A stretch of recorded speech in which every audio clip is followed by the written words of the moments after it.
And right across Europe, right across Germany, right across Russia, I prophesied that Europe shall have the message of God.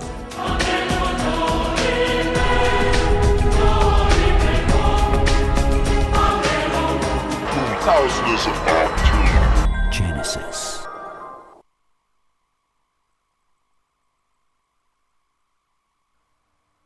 Hello there. Thanks for joining us. Today we're going to be looking at the Shroud of Turin. That's a controversial thing, but I believe it scientifically proves the resurrection of Jesus Christ.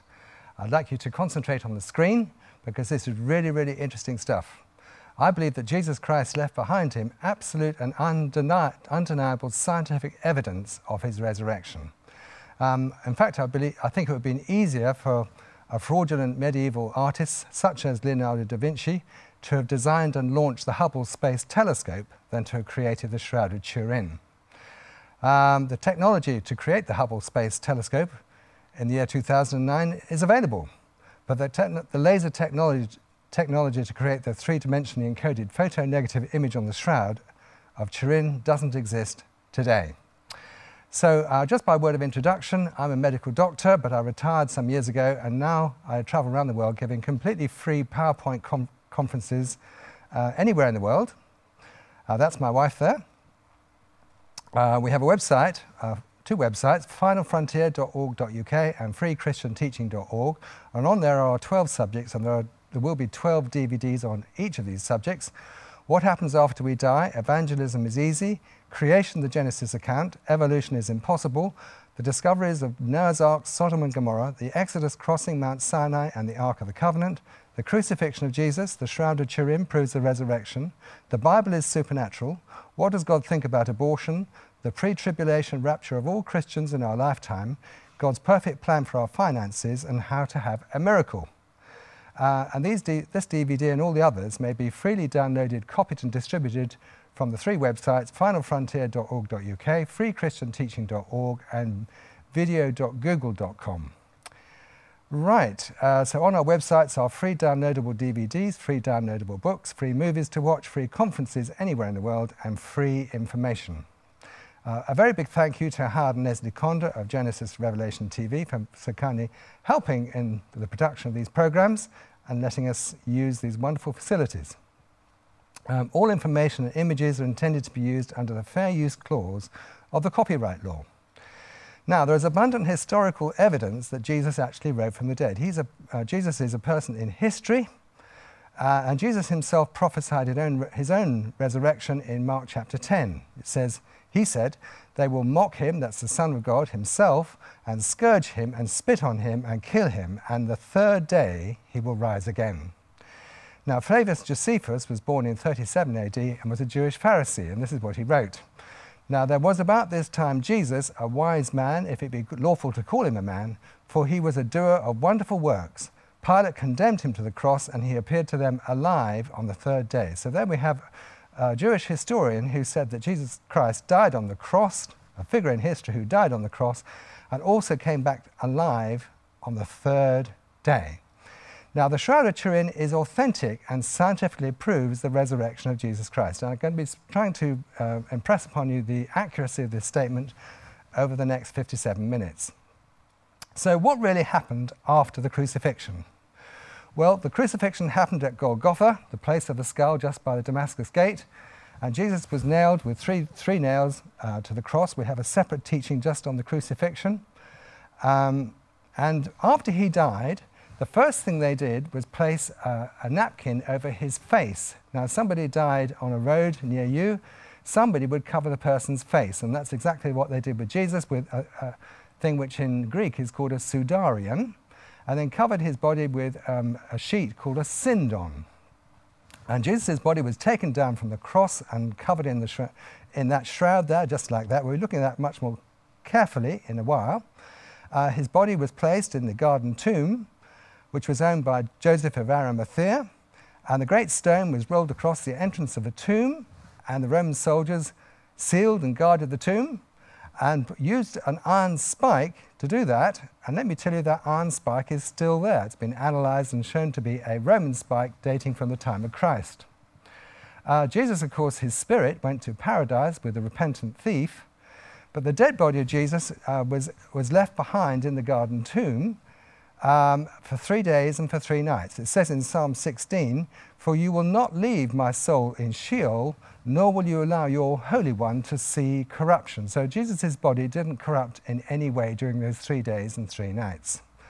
Now, I believe at the resurrection, the Holy Spirit re-entered the dead body of Jesus with a tremendous burst of light with the emission of nuclear radiation. That's a big comment to state, but we've got some scientific evidence later on to back that up. Now, the physics of the resurrection, I believe, was similar to the physics of the transfiguration. And in both cases, the atoms of Jesus' body accelerated to the speed of light, and Jesus actually entered eternity. And the radiation emitted at the resurrection scorched a photonegative image of the scourged and crucified Jesus onto the first century linen cloth with 3-dimensional encoding. Now, at the carbon dating, which I'll be talking about, they found excessive carbon-14 on the shroud, and I believe this was caused by the resurrection of Jesus Christ. So after 3 days, Jesus came back to life, and both the disciples and the women, they entered the garden tomb, and they saw 2 separate pieces of cloth. First of all, the napkin placed around Jesus' head, that was placed to one side and folded, and a large piece of linen, which described it with 2 Greek words, which we'll be looking at, a syndon and an athonia. And that's happened at the garden tomb, which is now empty. There's no body there because Jesus came back to life. That's on the door of the garden tomb. He is not here, for he is risen. Jesus Christ has risen from the dead. Now, there are lots and lots of people we need to give credit to. The official photographer for the Shroud of Turin research project was Barry Schwartz, who set up a fantastic website called shroud.com. And he and Ian Wilson, who's a historian, have co-authored a magnificent book, The Turin Shroud. And there are lots of other experts, I'll be naming them, but there are photographic experts, nuclear physicists, botanists, archaeologists, historians, forensic pathologists, radiologists, carbon dating experts, textile specialists, and experts in ancient Jewish antiquities. I won't go through all the list of names because we will be naming them. Now, first of all, people say the Shroud of Turin is not in the Bible. Well, it is, but you just have to read the Greek words. You do need to have a look at the Greek words very carefully, and that's what we're going to do now. Now, in a normal Jewish burial, a normal Jewish burial,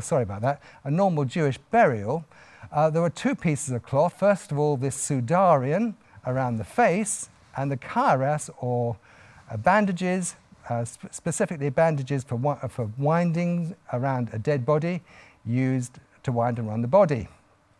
So in a normal Jewish burial, the body was wrapped first in the napkin, described as the sudarion, and the linen burial windings described as kairos.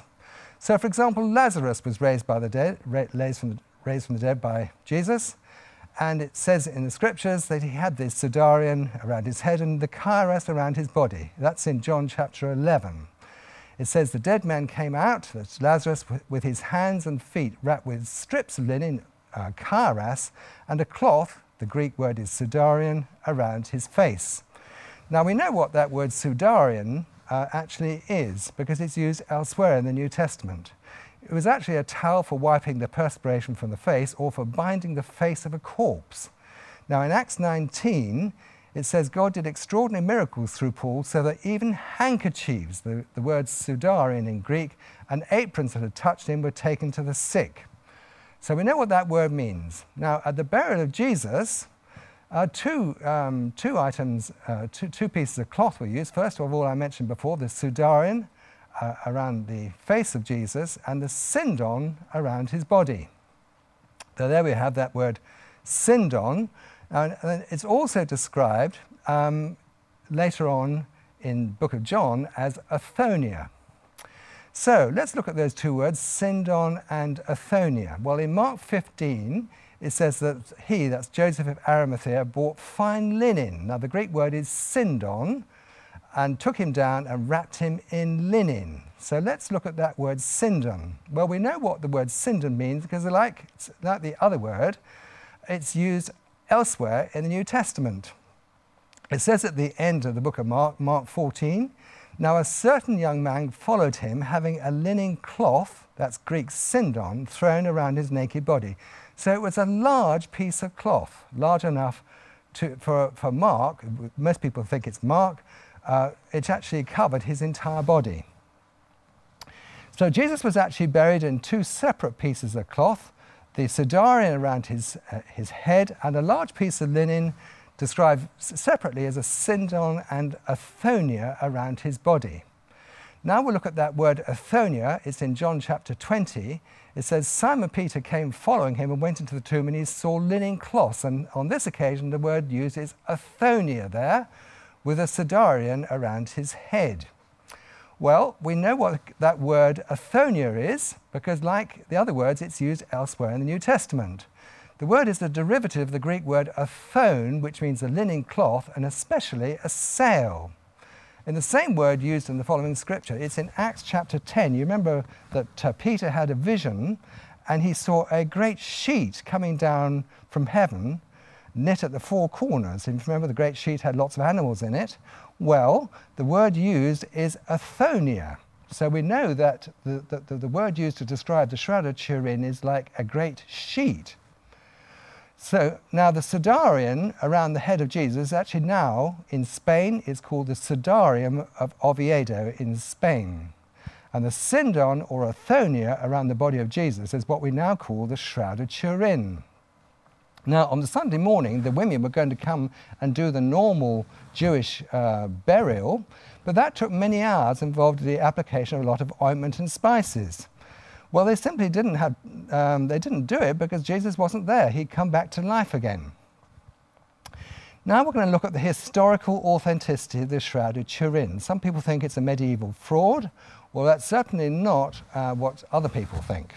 The Shroud of Turin is a piece of ancient precious linen, 14 foot 3 inches long and 3 foot 7 inches wide, and contains the photo-negative image of a man who has been severely beaten and crucified. Now, this is a textile expert called Mechtilde Fleury-Lemberg, and she says that textiles from Masada in Israel are identical to the Shroud of Turin. She's a world-famous authority on historic textiles. She's the former curator of Switzerland Abegg Foundation Textile Museum, and this is what she says. The shroud has a distinctive, exceptionally fine quality Z-twist, a 3/1 herringbone pattern, and a very distinctive joining seam. She says actually the Shroud of Turin is a very precious piece of ancient linen, and the shroud very closely resembles unique ancient textiles found in tombs of the Jewish fortress Masada in Israel. She says that the Shroud of Turin was professionally woven by hand in the Middle East on an ancient Egyptian or Syrian loom. Now, in 1192, was published what's called the Hungarian Prague Codex manuscript. It's been studied an enormous amount, and it does actually display a picture of the Shroud of Turin. It's got the same herringbone weave and the very famous so-called poker burn holes on the shroud. So there we have evidence that the Shroud of Turin was certainly around in 1192. Now, this is important, and you'll see why later on. Mechtilde Fleury-Lemberg specifically discounts what's called the invisible mending theory. There's been a recent theory that there's some additional material added to the shroud.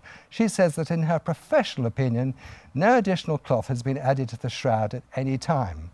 There is a very excellent DVD called The Fabric of Time, in which she and many other experts are interviewed. Now, Dame Isabel Pixek is an internationally acclaimed artist, and she's the winner of the Grand Award for Mural Paintings. Now, she says that in her professional opinion, the Shroud of Turin is not a painting.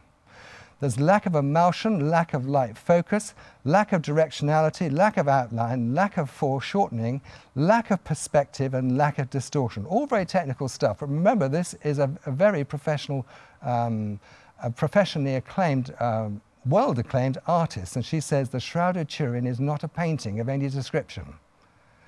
The Shroud of Turin is actually a mixed photo-negative and photo-positive image. The shroud was first photographed by Secondo Pia in Italy in 1898.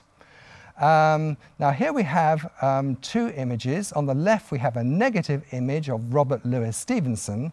On the right, a normal image of Robert Louis Stevenson, what's called photo positive. So on the left, photo negative, on the right, photo positive. Well, the Shroud of Turin is the same. On the left there, we have a photo negative image, and that's what you're looking at when you look at the Shroud of Turin. When Secunda Pia took a photograph in 1898, his negative was actually a photo positive of the negative on the left. So his negative was actually a photo positive, but not completely, because you can see coming from the crown of thorns the blood, but because this was real blood on the shroud, this was now in photo negative. So there is, on the left, we have a highlighted picture of the face on the shroud with the actual blood on there. That's real blood, type AB, with lots of bilirubin in it, which is what crucified victims had in it because of the torture involved. And on the right, a photo negative, the one on the left is a photo negative, and the one on the right is a photo positive of the negative. But you can see that the blood is now white in colour instead of red on the left, because that is photo negative. Here we have the whole of the, on the left-hand side, the actual shroud, as you can see from the front. And on the right, you can actually see the image of Jesus Christ on the right. There's the back of the shroud on the left, and when you take a picture of it, your negative will be a photo positive showing the back of Jesus with the scourge marks.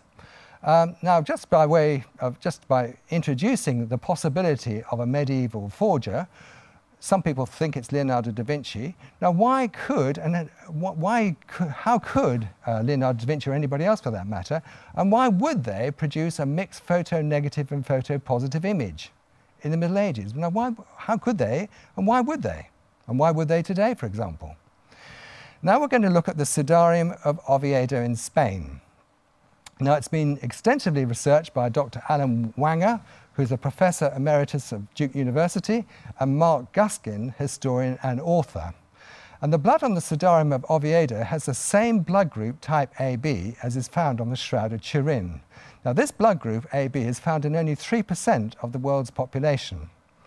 So Dr. Alan Wanger employed his polarized image overlay technique to study correlations between the Shroud of Turin and the Sudarium of Oviedo in Spain. And he found 70 points of correlation on the front and of the Sudarium and 50 on the back. So we can make a conclusion here, a scientific conclusion, that the Sudarium of Oviedo in Spain and the Shroud of Turin were both used to cover the very same identical corpse, because the blood group and the markings are identical. Now, the importance of the Sudarium of Oviedo is its history. Unlike the Shroud, the Sudarium of Oviedo's history is very well known. The Sudarium of Oviedo in Spain accompanied Philip and other Christians fleeing Palestine in 616 AD, and they travelled through Alexandria, Egypt, and into Spain at Cartagena. And the Sudarium of Oviedo is now contained in an oak chest, which was entrusted to Leandro, the Bishop of Seville. Now, there's a Spanish magistrate called Juan Moreno, and this is what he has to say on the subject. The scientific and medical studies of the Sudarium of Oviedo prove that it was the covering for the same man whose image is on the Shroud of Turin. We know that the Sudarium has been in Spain since the 1600s. How then can the radiocarbon dating claiming that the Shroud is only from the 13th century be accurate? That's a very good question, and we're going to look at that and answer that question, hopefully.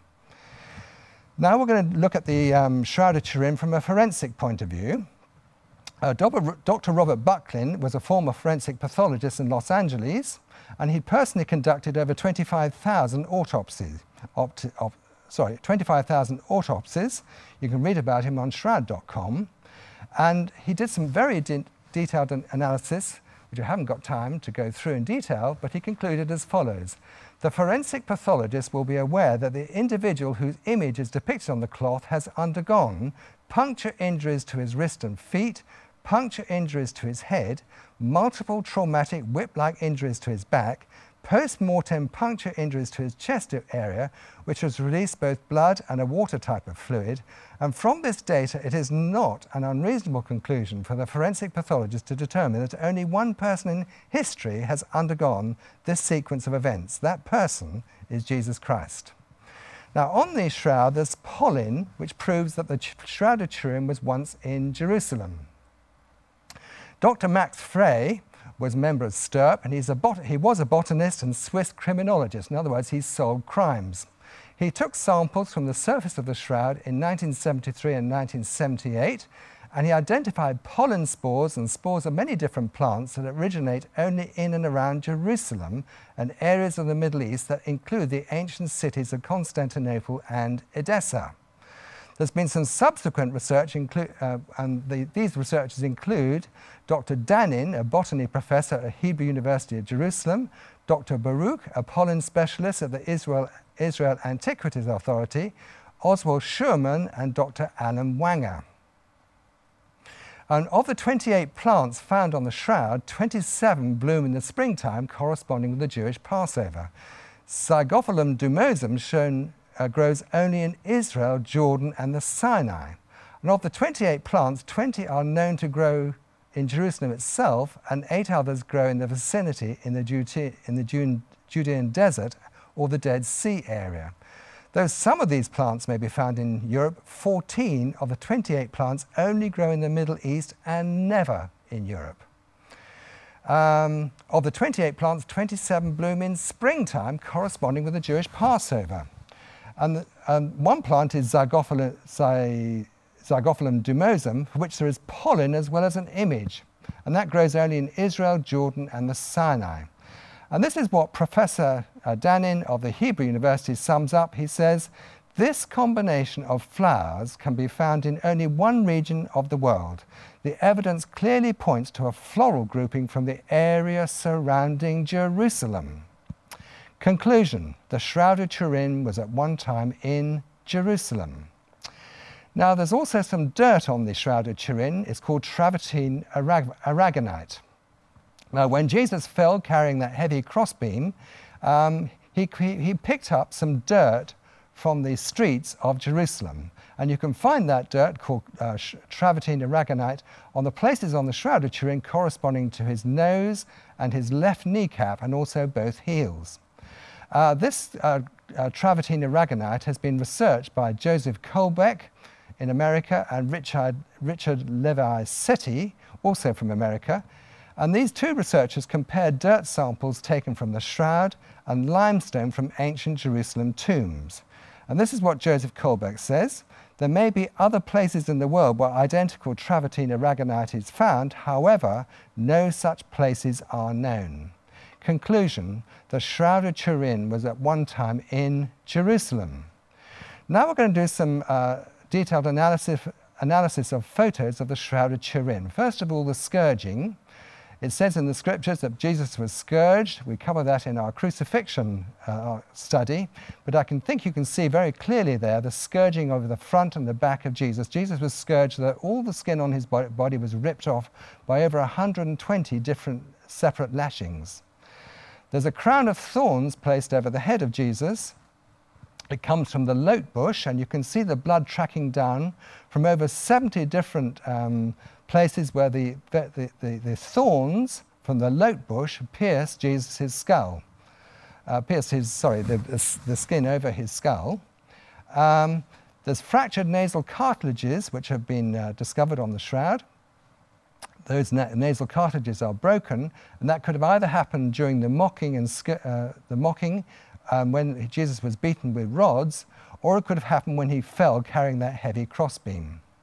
Now, his hands were nailed, and you can see there that the hands were, we can work out there that first of all, that the nail went through the wrist, not through the palms, and we can work out that the position of the hands on the cross were with the thumbs pointing down and the palms against the wood, with the blood tracking down in that position. So that picture there shows the actual correct position of Jesus on the cross. The actual nails went through what's called Desdot's point. We talk about this in our talk on the crucifixion, It's a very specific point, and that's where the nails went through. Desktop's point, which you can feel on the back of your own wrists. Now, in all medieval paintings, you always see the nails going through the palms of the wrist. That's not correct, because that wouldn't support the body of a man. The correct place is in Desktop's point in the wrist, and the place that in the palm is simply not correct. Now, on the shroud, there's a missing thumb. This is simply caused by the weight of the body pulling down on those nails and causing the hands to go into a claw-like position. So if you look carefully, you can only see on the left there 4 fingers and no thumb. 4 fingers and no thumb, and that's how one of the reasons, one of many reasons we know that the shroud is authentic. Now, the nails went into the feet. These nails were about 12 inches long and half an inch wide. You can see clearly the blood flowing from those puncture wounds in the feet, in the second intermetatarsal spaces. The right foot was placed against the upright, that's the stipes crucis. The left foot was placed on top, and one nail was nailed through both feet in that position there. There's a spear wound. Remember, Jesus was speared in his side. It actually, the spear actually went between his 5th and 6th right ribs. You can see that on the shroud. On the top left picture there, you can see some blood coming from the spear wound, and you can also make out that blood has actually sort of puddled underneath Jesus' back as he was laid in the garden tomb. Now, very importantly, the coins over the eyes date the shroud to the years immediately after 29 AD. Over the eyes, you can make out, if you do some special techniques, which Dr. Alan Wang has done, you can make out that coins were placed over the eyes. It's basically to keep the eyelids shut. And this research was done by Professor Alan Wanger. You can read about him on shroud.com. He's also written an excellent book called The Shroud of Turin. And this is his conclusion. According to Professor Wanger, the different coins over the right and left eye of the shroud were minted by Pontius Pilate in AD 29, which dates the shroud to the years after AD 29. Of course, the crucifixion was in AD 33. Now, I won't go into the exact details of exactly what he found over the right eye and the left eye, but he's quite certain that these are separate coins, both minted in AD 29 by Pontius Pilate. Now we come to some really fascinating stuff, that the shroud has 3-dimensional image properties. And this was discovered by NASA. In the center there, you can see Dr. John Jackson of NASA and his Shroud of Turin research project team.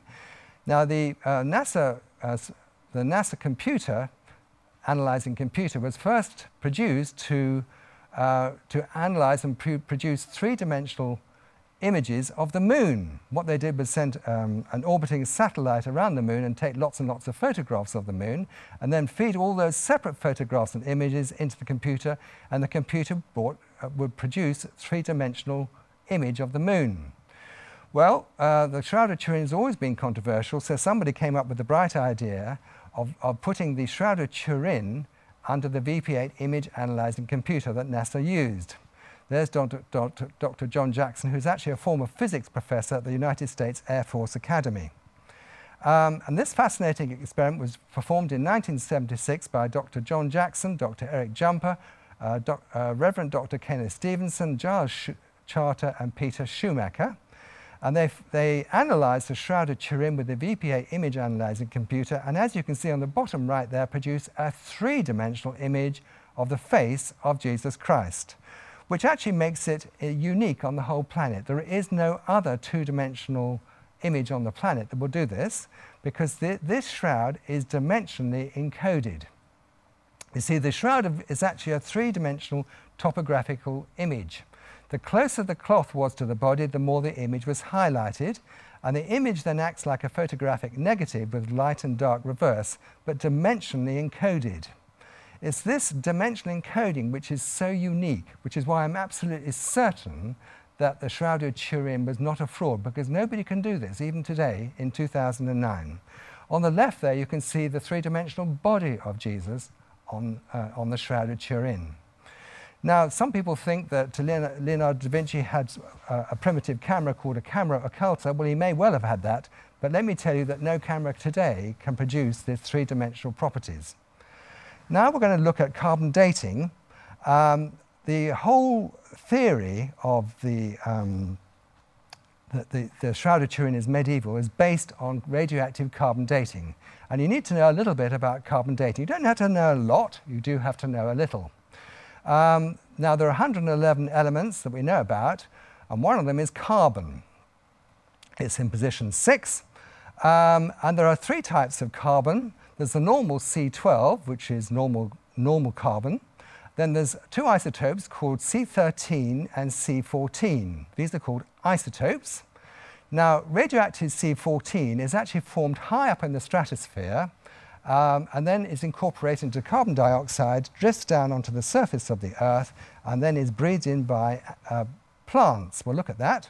So radioactive C14 is formed in the upper atmosphere by the bombardment of nitrogen atoms with cosmic rays from the sun. We don't have to know the details of exactly how it all works, but let me just tell you very simply that this radioactive C14 is then incorporated into gas called carbon dioxide.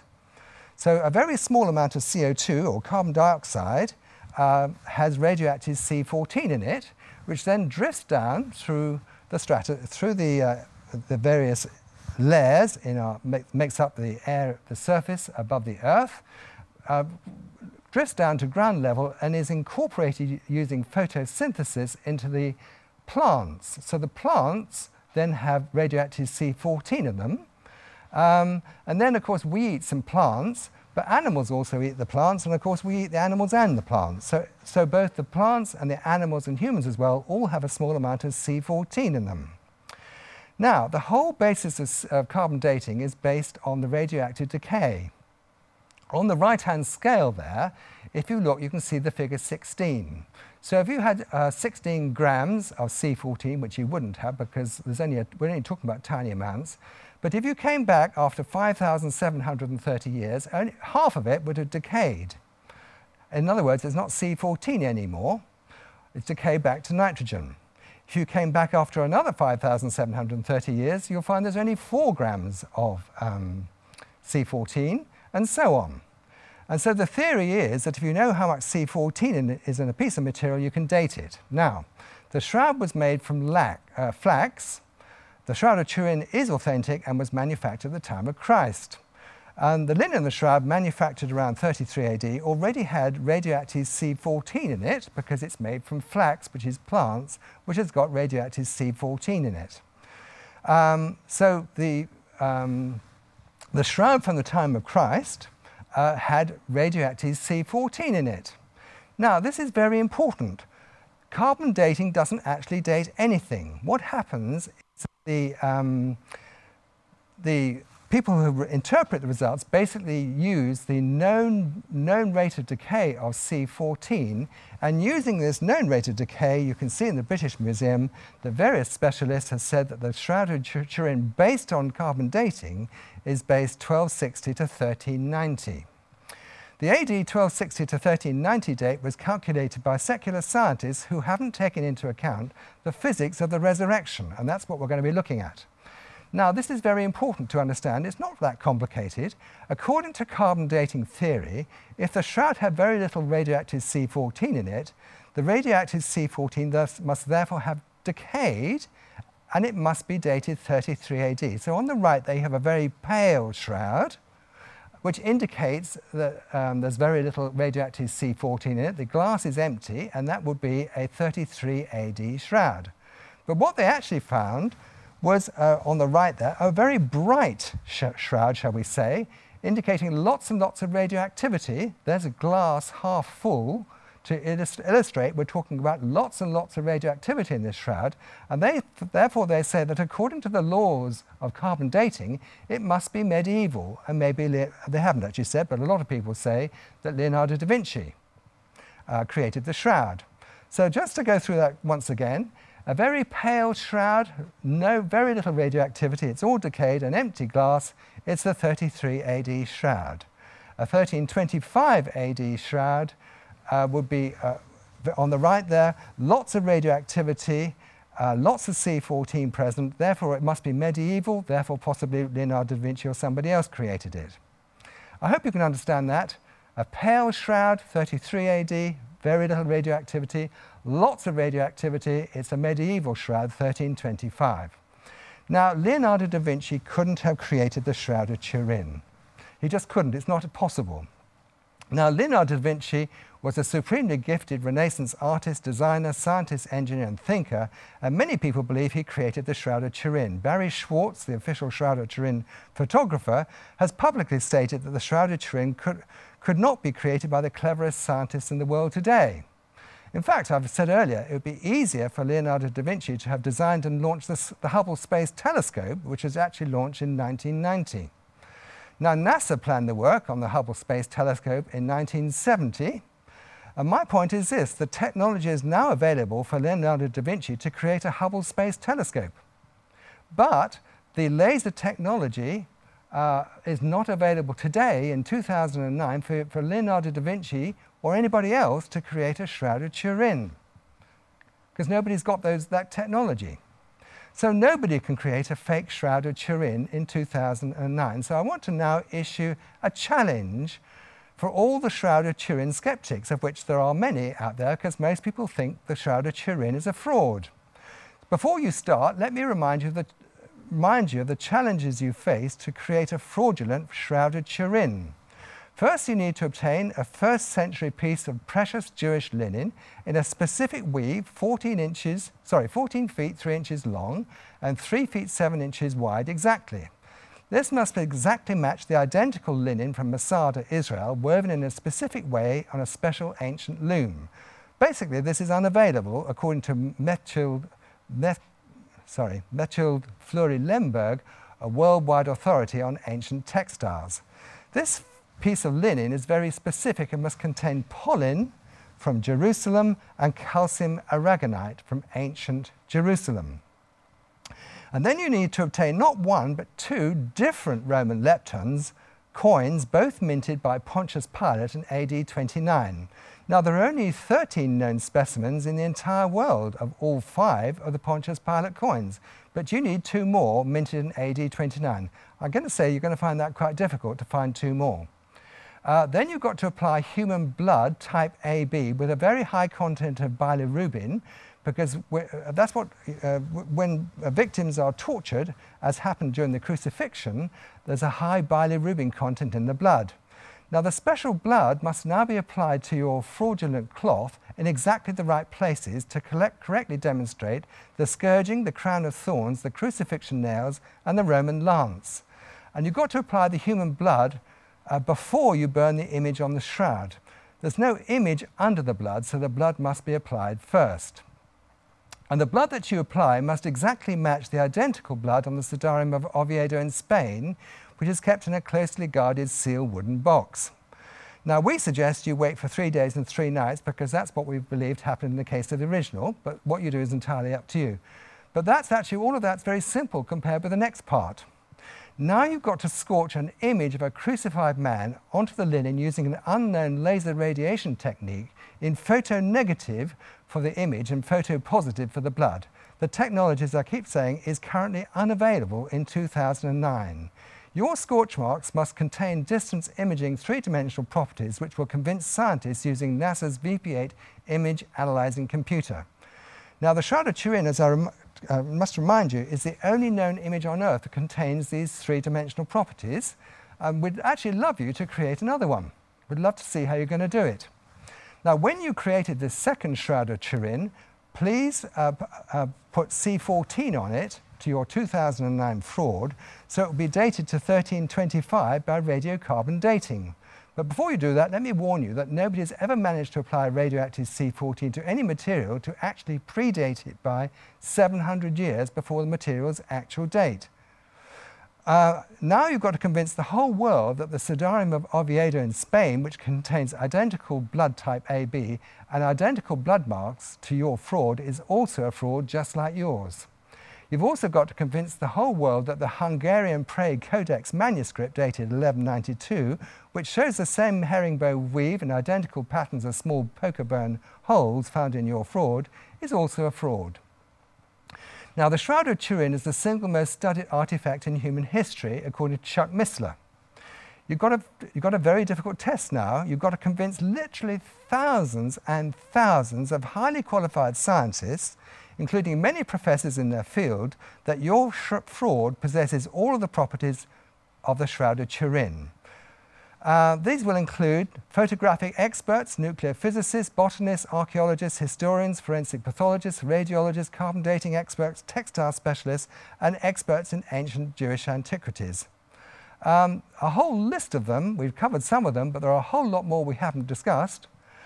Now we come to an even more difficult challenge for you, because, you see, Leonardo da Vinci is credited with doing two things. First of all, he created an image using technology which is not available now. In 2009, nobody can create a three-dimensional image like the Shroud. And secondly, create an image which was analysed by the VP8 image analysing computer, which is technology which was only available 500 years after he died. So therefore, you've got to be able to see into the future to pass part 2 of the test. Part 2 of the test is to create an image using unavailable technology. That's your first part, and then see into the future and accurately predict the technology which will be available 500 years from now in the year 2509 to scientifically validate your image. Your image must be unique in the whole of the Earth in the year 2509, just like the Shroud is now. Now, here's a conclusion to any rational and unprejudiced scientists. The Shroud of Turin is unique, and the technology is not understood, and nor is it ever likely to be. The Shroud of Turin is from the time of Jesus, with an image of a crucified man perfectly formed in photonegative with three-dimensional properties. Dame Isabel Pixek, I mentioned before, she's also a particle physicist and explains the physics of the image on the Shroud. She says that the formation of the image on at the formation of the image on the Shroud, there was an event horizon when the body of Jesus was suspended in space with zero gravity. She says that at the formation of the image on the Shroud, there was no gravity, no entropy, no gravitational collapse, no time, and no space. And she says that this conforms to no known laws of physics and is a true event horizon. Now, Dr. August Setter has actually discovered how the image of the Shroud of Turin was actually formed. It was formed by radiation. Now, Dr. August Setter is a radiologist in California and founder of the Shroud Center of Southern California, and he did a very interesting experiment on himself. Remember, he's a radiologist, and he said he believed that the image on the Shroud was similar to an X-ray, and that the image was caused by a blast of nuclear radiation. So he discovered, in our opinion, exactly how the image on the Shroud was formed. And he's actually very humble about his amazing discovery. He was convinced of the authenticity of the Shroud, and he believed that the image on the Shroud was caused by a burst of radioactivity. So he injected himself with radioactive material and produced an image with dimensionally encoded information. And then he put himself under the VP8 image analyzing computer and produced on the right there a three-dimensional image of himself, similar but not as good as the Shroud, without using any paint or pigment of any sort. You can read about his discovery on shroud.com.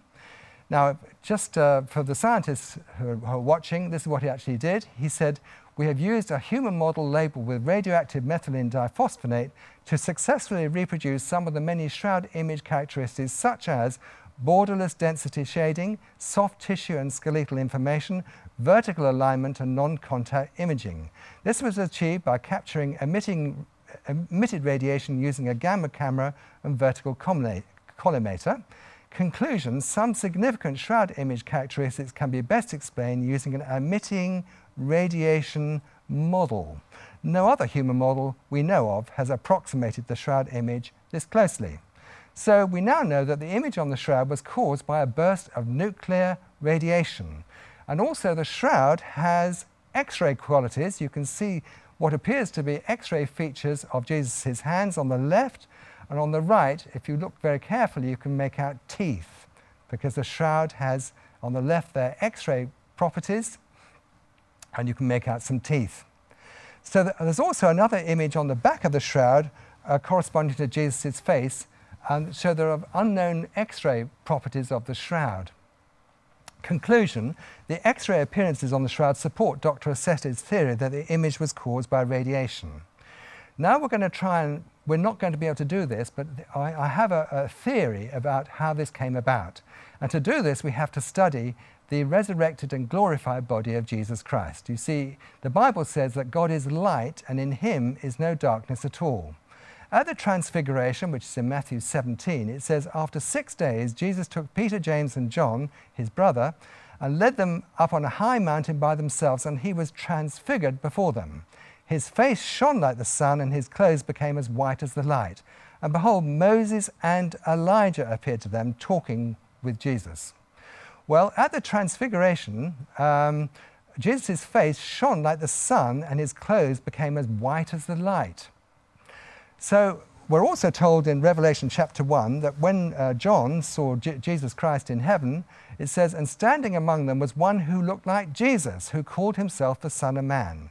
And this is what John says, and his face shone like the power of the sun in unclouded brilliance. Now notice that Jesus' face is brighter than the sun at noon. So when Jesus Christ was resurrected, the light from his face and his body obviously shone through the shroud, and we believe that the radiation emitted at the resurrection caused the photonegative image complete with three-dimensional properties. And now we're going to look at light. Now light is actually formed of photons moving in a waveform. We cover this in our creation seminar. But light from the sun in outer space actually includes visible light, X-rays, gamma rays, ultraviolet rays, and infrared rays. Now we're going to try and work out possibly what may have happened at the Transfiguration. Now Albert Einstein produced the theory of relativity, E equals mc squared, and there's a relationship between energy, mass, and the speed of light. Now according to theoretical physics, if it were possible for atoms to move at the speed of light, the atoms would enter a dimension outside time and space, which the Bible describes as eternity, where God lives. Now, when at the Transfiguration, there was Moses and Elijah present. So we can assume that actually Jesus was then at the Transfiguration in eternity. Since Jesus was in eternity, the atoms of his body were moving at or beyond the speed of light, according to theoretical physics. So according to theoretical physics, as the atoms of Jesus' body accelerated the speed of light, Jesus actually entered eternity. Since Moses and Elijah were present, we can assume that Jesus Christ was really in eternity. Now, we don't know exactly what happened at the Transfiguration, but we do know that Jesus' body gave off intense light. So it's reasonable to assume that some change occurred in the atoms of Jesus' body. The speed of the atoms of Jesus' body greatly accelerated, giving off intense light and almost certainly radiation as well. Now, when Moses went up the mountain to see God, we're told that in the Bible that Moses went up Mount Sinai to receive the Ten Commandments, but when he came down, we're told in Exodus 34, Moses didn't realize as he came back down the mountain with the tablets that his face glowed from being in the presence of God. Well, this was almost certainly a radiation phenomenon. So when Jesus was resurrected, the shroud was an intimate contact with the glorified body of Jesus Christ, and it probably shone with light and radiation in the same way as Moses' face. Now we know that the resurrection was a radioactive process because that's what Dr. Assetti discovered. The burst of radiation at the resurrection caused more radioactive C14 to be formed on the actual material of the shroud. And the additional radioactive C14 on the shroud has been proved by the carbon dating machines. The people who did the carbon dating of the shroud have done us a great favor because they've actually shown that there's additional radioactive C14 on a shroud, which is unexpected. As I told you before, there was a lot of C14 on the shroud. It's a radioactive shroud. Now, remember that Mechtilde Fleury-Lemberg specifically discounts the invisible mending theory. She says that in her professional opinion, no additional cloth has been added to the authentic first century shroud. So after 3 days and 3 nights, Jesus' uncorrupted body was raised from the dead, leaving an image on the Shroud of Turin. the resurrection added additional C14 to this first century shroud. Nobody was present, and we don't know exactly how the resurrection took place, but we do have a number of pointers from the Bible and also from nuclear physics.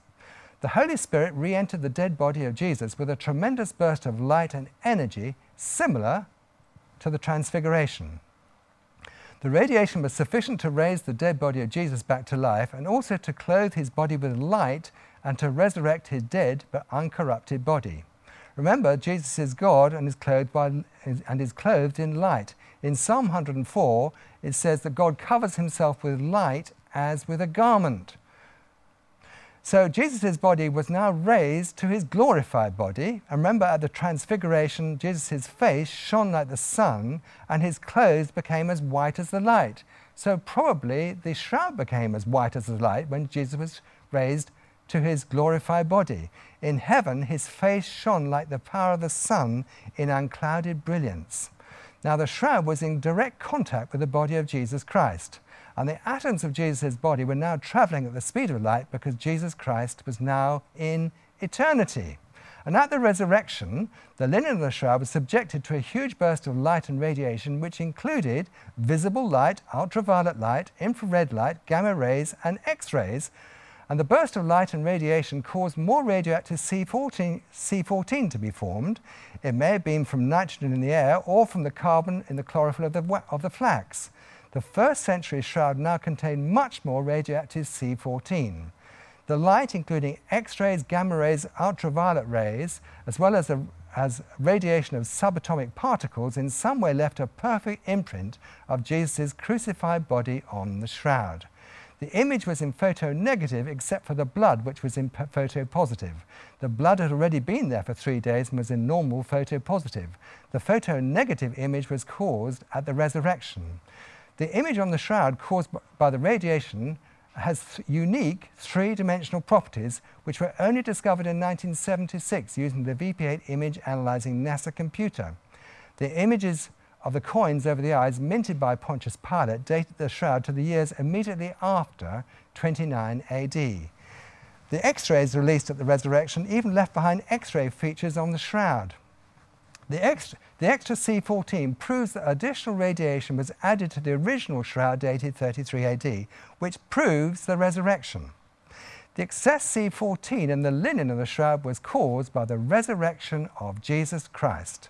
The Shroud of Turin is actually a parable. It's a modern 21st century parable. You see, Jesus said to his disciples, he said, the knowledge, this is in Luke chapter 8, the knowledge of the secrets of the kingdom of God have been given to you. The Shroud of Turin is a secret. And it says, the knowledge of the secrets of the kingdom of God have been given to you, the believers. However, Jesus said this, but to others I speak in parables, so that though seeing they may not see, though hearing they may not understand. I think it's true of the shroud that people, they look at it and they don't see it, they hear about it and they don't understand it. It says in 2 Peter 3, in the last days scoffers will come, scoffing and following their own evil desires. Most people scoff at the Shroud of Turin. You know, I speak about the Shroud of Turin a lot. And, you know, people scoff at the shroud. They think it's a fraud. It's not a fraud, it's a modern scientific miracle. The Shroud of Turin is a modern scientific miracle. To Christians who understand the resurrection, the fact that the shroud has lots of radioactive C14 in it is fantastic, wonderful news, because Jesus Christ left behind him undeniable scientific evidence of his resurrection. The Shroud of Turin proves the resurrection of Jesus Christ. There's the garden tomb, it's empty, there's no body there. There's the door. He's not here because he's risen. Jesus has risen from the dead. Jesus Christ created the whole universe. Only God can do that. God the Father raised Jesus Christ from the dead, creating the Shroud of Turin in the process. Only God can raise the dead. Only God can create the Shroud of Turin. The Shroud of Turin provides absolute scientific evidence of the resurrection of Jesus Christ. Jesus said, "You shall know the truth, and the truth shall make you free." Here I presented to you absolute, undeniable scientific evidence of the resurrection of Jesus Christ. Jesus Christ is alive. Now, all information and images are intended to be used under the fair use clause of the copyright law. Very, very grateful indeed to Howard and Leslie Condor of Genesis and Revelation TV for very kindly helping in the production of this. This is a free DVD and may be freely downloaded. Further information on the crucifixion and the resurrection on our charity websites, finalfrontier.org.uk, freechristianteaching.org. This DVD can be freely downloaded, copied and distributed. Please do so, there's no charge at all, from finalfrontier.org.uk, freechristianteaching.org and video.google.com. Thank you for looking at this. I hope you found this interesting. God bless you for watching this. I hope this has helped you. Please study this and distribute it. Please use this information and let your friends know all about this important information. The Shroud of Turin is authentic and scientifically proves the resurrection of Jesus Christ. God bless you. Thank you.